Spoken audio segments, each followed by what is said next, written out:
কি রান্না হয়েছে দুপুরবেলার জন্য? রান্না হ্যাঁ। রান্না হয়েছে তোমার মাছের কাল মাথা দিয়ে সোনা মুগের ডাল। তার সাথে করেছি ঝুরি ঝুরি আলু ভাজা। আহ তারপরে তার সাথে করেছি হচ্ছে তোমার ধোকার ডালনা।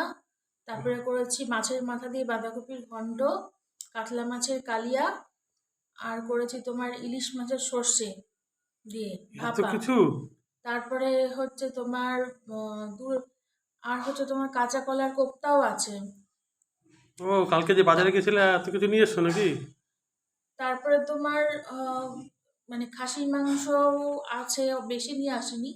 খাসির মাংসও আছে, খাসির মাংসের মশলা মশলা মাংস করেছি। আর তোমার চাটনি আছে, পাঁপড় আছে, এই হচ্ছে আছে। এই এই সমস্ত কিছুই কিন্তু আমার কাছে রান্না করা নাই। মানে?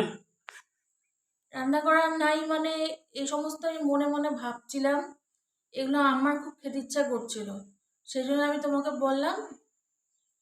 কিন্তু এই সমস্ত কোনো কিছুই আমার কাছে রান্না করা নেই।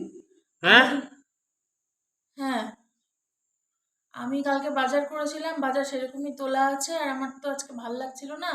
আমি খালি মনে মনে ভেবেই এই সমস্ত খাওয়া দাওয়ার কথা ভাবছিলাম।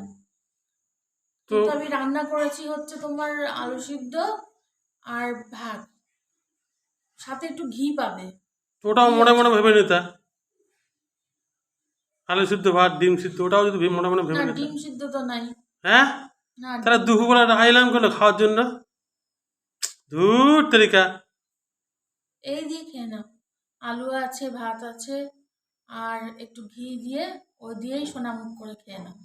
তাহলে মনে মনে যখন ভেবে নিয়েছি এত কিছু, তো মনে মনেই খেয়ে নি, আর কি করবো?